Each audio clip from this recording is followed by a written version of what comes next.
은혜 받으신 하나님 말씀은 누가복음 10장 30절로 37절입니다.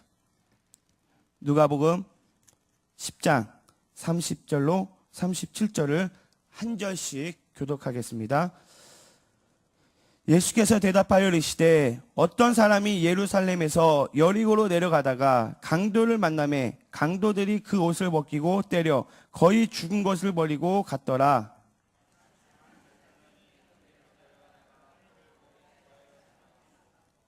또 이와 같이 한 레위인도 그곳에 이르러 그를 보고 피하여 지나가되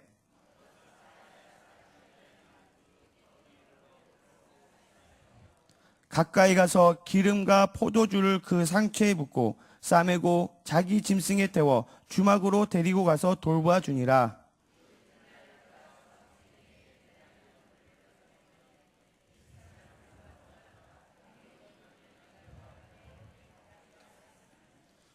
내 생각에는 이 세 사람 중에 누가 강도 만난 자의 이웃이 되겠느냐?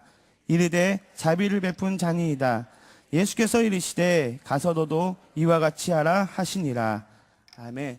저는 본문 말씀을 가지고요, 선한 사마리아인 이와 같은 제목으로 잠시 말씀을 나누고자 합니다. 오늘 본문을 보니까 세 명의 인물이 나옵니다. 레위인이 나오고요, 제사장이 나오고요, 또 한 선한 사마리아인이 나옵니다.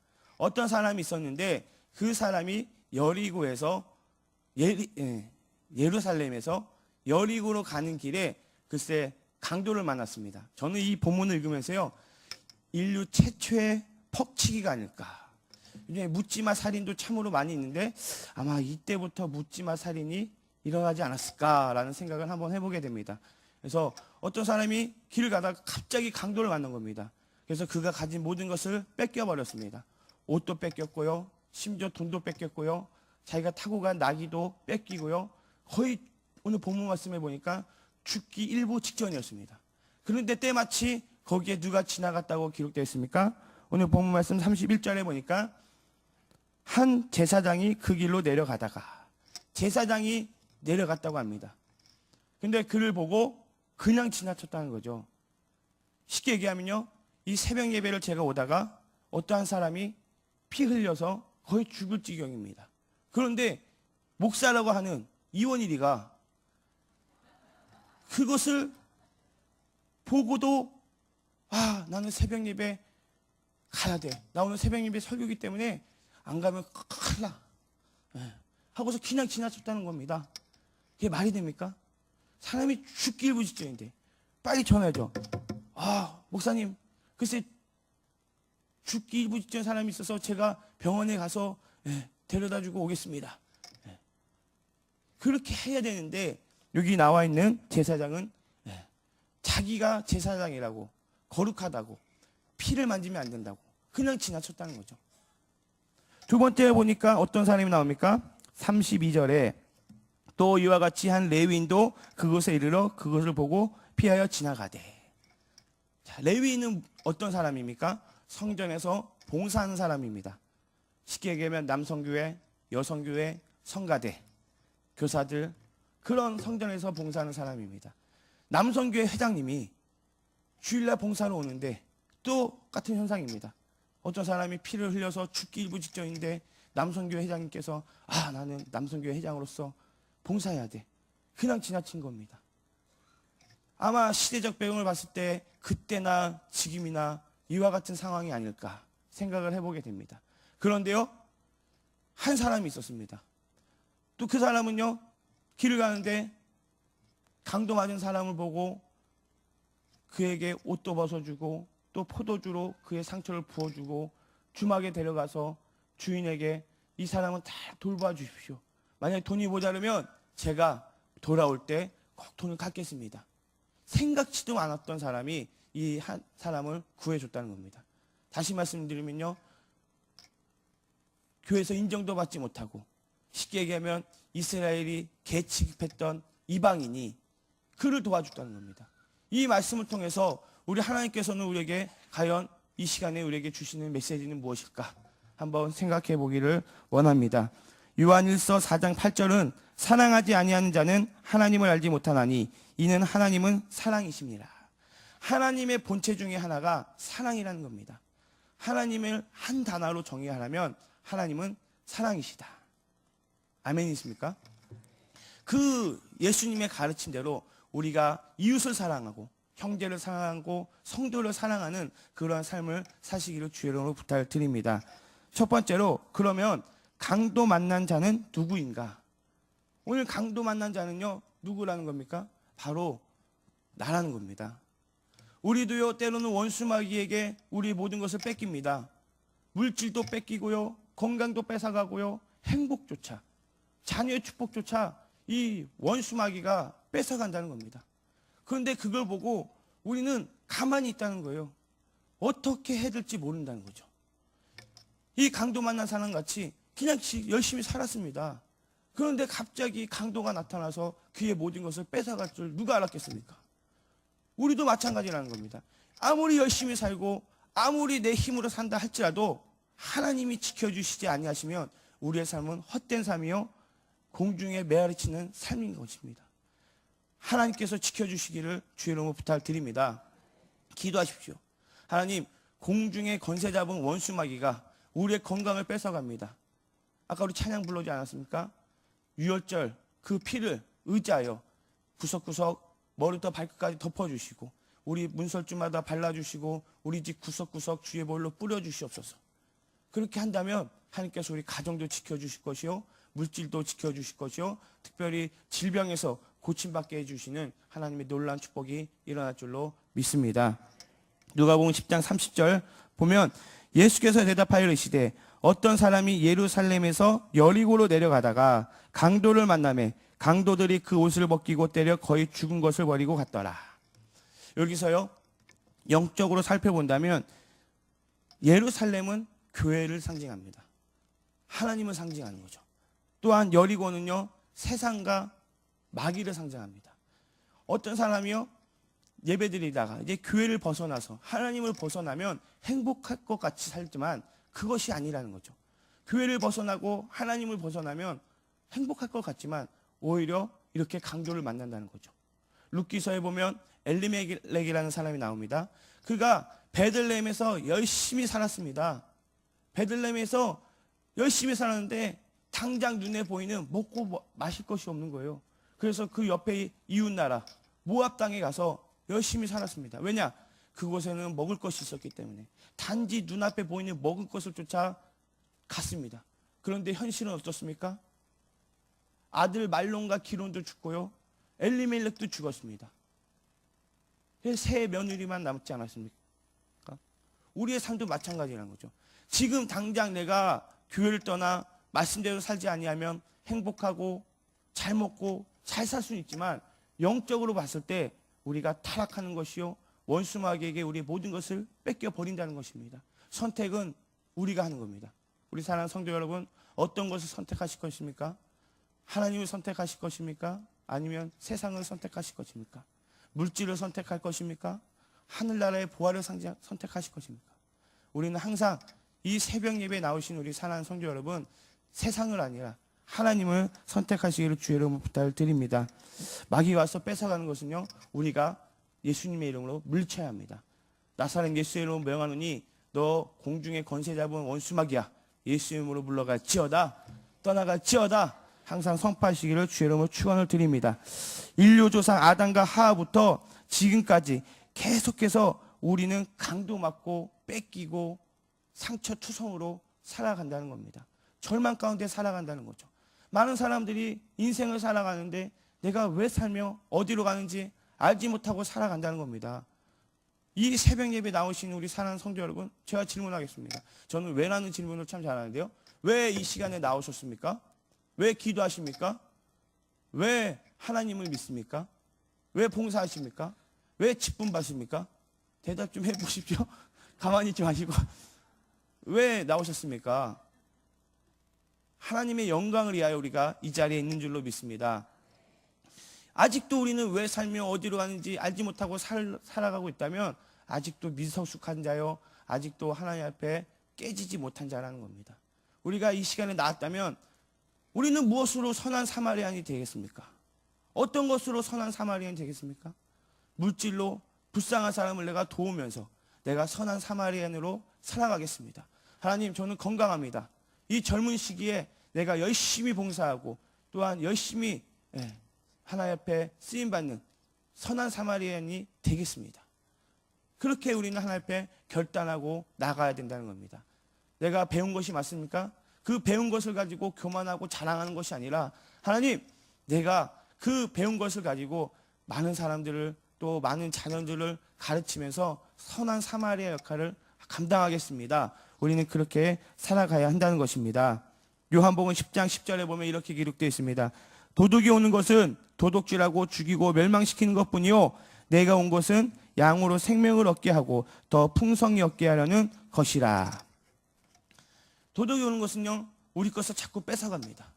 원수마귀가 오는 것은요, 이 강도 맞은 사람같이 자꾸 우리 것을 뺏어갑니다. 그거 가만히 보고 계실 겁니까? 우리는 단호하게 예수님의 이름으로, 우리는 권세가 있습니다. 하나님께서 이 땅을 마치시고 지상으로 승천하실 때 우리에게 하늘의 권세를 주시지 않았습니까? 왜 그 권세를 썩혀버리고 사용하지 못하는 것입니까? 그 권세를 자꾸 사용해서 하나님의 축복, 하늘의 권세, 그 권세를 사용하시기를 주의 이름으로 부탁드립니다. 심지어 대통령도 권세가 있습니다. 경찰도 나라에게 준 권세가 있습니다. 우리도 하나님이 주신 베드로전서 2장 9절에 있는 그 사중신분, 택하신 족속이요 거룩한 나라요 그의 소유된 백성, 그 권세를 누리면서 살아가시길 주의 이름으로 부탁을 드립니다. 로마서 3장 23절에는 이렇게 기록되어 있습니다. 모든 사람이 죄를 범하였음에 하나님의 영광에 이르지 못하더니.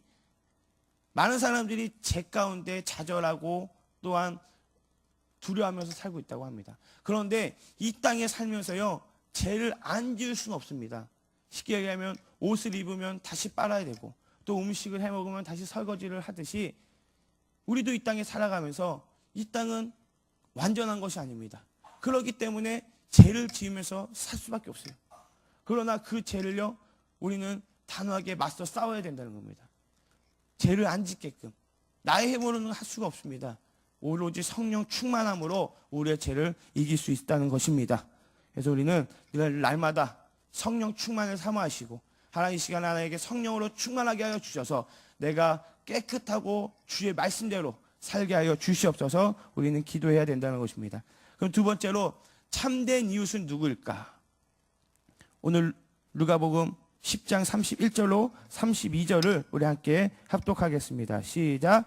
마침 한 제사장이 그 길로 내려가다가 그를 보고 피하여 지나가고 또 이와 같이 한 레위인도 그곳에 이르러 그를 보고 피하여 지나가되.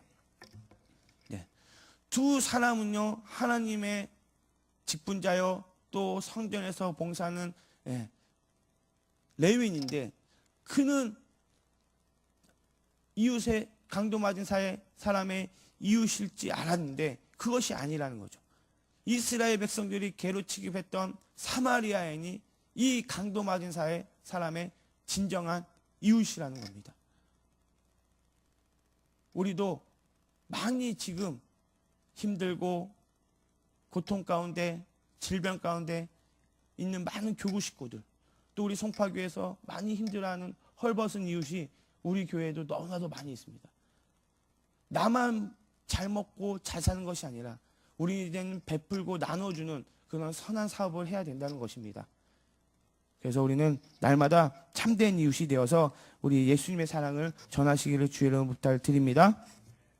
마태복음 9장 13절에는 이렇게 기록됐습니다. 너희는 가서 내가 국류를 원하고 제사를 원하지 아니하노라 하신 뜻이 무엇인지 배우라. 나는 의인을 부르러 온 것이 아니요 죄인을 부르러 왔노라 하시니라. 이 교회는 어떻습니까? 죄인이 가득해야 되고 또한 이 교회는 상처받은 절망 가운데 있는 사람이 온다는 것이죠. 교회에 잘생긴 사람만 모여라, 배운 사람만 모여라, 그것이 아니라는 거죠. 우리 교회는요, 그런 사람이 점점 많아서 그런 사람이 변화받아 절망 가운데 있는 사람이 희망이 생기고 질병 가운데 있는 사람이 고침받고 가난한 자가 부유케 되는 그런 교회가 우리 송파교회가 된다는 것입니다. 누가복음 10장 36절에 내 생각에는 이 세 사람 중에 누가 강도 만난 자의 이웃이 되겠느냐? 이르되 자비를 베푼 자니이다. 진정한 이웃은 자비를 베푼 자. 아무리 사랑을 해도 생각만 한다고 그것은 사랑이 아닙니다. 우리가 사랑한다면 행동을 하시기를 주의로 부탁드립니다. 실천하시길 바랍니다. 사랑은 동사입니다. 생각하는 것이 아니라 움직이는 것입니다. 오늘 하루 내가 자녀를 사랑하시고 남편과 아내를 사랑해 주시고 성도를 사랑해 주시기를 주의 이름으로 부탁을 드립니다. 생각만 하지 마시고 내가 무엇으로 사랑할까? 밥 한 끼 사줄까? 네. 그런 사랑을 실천하시길 주의 이름으로 부탁드립니다. 마지막으로 예수님의 사랑을 전하는 우리가 돼야 된다는 것입니다. 한번 따라 하실까요? 예수님의 사랑을 전합시다. 누가복음 10장 33절로 34절을 함께 합독하겠습니다. 어떤 사마리아 사람은 여행하는 중 거기 이르러 그를 보고 불쌍히 여겨 가까이 가서 기름과 포도주를 그 상처에 붓고 싸매고 자기 짐승에 태워 주막으로 데리고 가서 돌봐 주니라. 예수님의 사랑을 전했다는 거죠. 여기서 나오는 주막은요, 영적으로 교회를 상징합니다. 그 질병과 고통 가운데 있는 자를 선한 사마리아인이 주막, 교회에 데리고 와서 예수님의 보혈로 덮어주고 위로해주고 다시 그를 회복시켜줬다는 것입니다. 우리도 이러한 선한 사마리아인이 되시길 주여는 부탁드립니다. 두 랩돈을 줬다는 말도 있는데 35절에 데나니오 둘을 내어 주매. 이것을요, 세대주의자는요, 천년에서 2000년을 상징해서 2000년 후에 다시 예수님이 오실 것이다 라는 것을 상징한 학자도 있고요. 또한 말씀주의 학자는 이것은 신약과 구약이다 해서 성경을 상징하는 학자도 있다고 합니다. 어쨌든 간에 우리는 예수님의 사랑을 내가 가진 것, 내가 돈이 없다면 그걸로 하라는 것이 아니죠. 내가 가지고 있는 달란트, 내가 가지고 있는 재능으로 선한 사업을 하라는 것입니다. 우리 사랑하는 성도 여러분, 무엇이 있습니까? 물질이 있습니까? 건강이 있습니까? 그것을 가만히 내두지 말고 그것을 주님을 위해서 날마다 실천하라는 것입니다. 누가복음 10장 35절에 그 이튿날 그가 주막 주인에게 데나니오 둘을 내어 주매 이르되 이 사람을 돌봐주라. 비용이 더 들면 내가 돌아올 때에 갚으리라. 주님 다시 오십니다. 주님 다시 오십니다. 네. 그래서 마라나타 주 예수여, 우리 항상 찬양하고 있지 않습니까? 마라나타 주 예수여, 어서 오시옵소서. 과연 우리가 그 고백을 하면서 내일 당장 이따 기도할 때 주님 오시면 우리는 어떻게 대할까? 깜짝 놀라지 않을까? 네. 우리는 고백한 것처럼 예수님을, 성령님을 인정하시고 환영하시고 모셔드리기를 주의 이름으로 부탁을 드립니다. 로마서 8장 32절 자기 아들을 아끼지 아니하시고 우리 모든 사람을 위하여 내주시니까 어찌 그 아들과 함께 모든 것을 우리에게 주시지 아니하시겠느냐. 예수님께서는요, 죄 많고 허물뿐인 우리에게 십자가에서 피 흘리시고 찢기시고 채찍마셨습니다. 그런 주님께서 우리에게 모든 것을 내어주신 것처럼 우리는 그의 제자입니다. 예수님의 가르침대로 사랑하시고 희생하시고 이웃을 위하여 모든 것을 내어주시는 우리 송파교회 성도님들 되시기를 주의 이름으로 축원드립니다. 사랑의 하나님 아버지, 감사합니다. 우리가 무엇으로 선한 사마리아인이 되겠습니까? 내가 가진 지식을 자랑하는 것이 아니라, 내가 가진 물질을 자랑하는 것이 아니라, 내가 배운 학력을 자랑하는 것이 아니라 그것을 가지고 선한 사마리아 되어서 우리 주위 가운데 헐벗고 가난한 많은 이웃들에게 예수님의 복음, 예수님의 사랑을 실천할 수 있는 우리 모두가 되게 하여 주시옵소서. 감사드리며 예수님의 이름으로 기도되었습니다.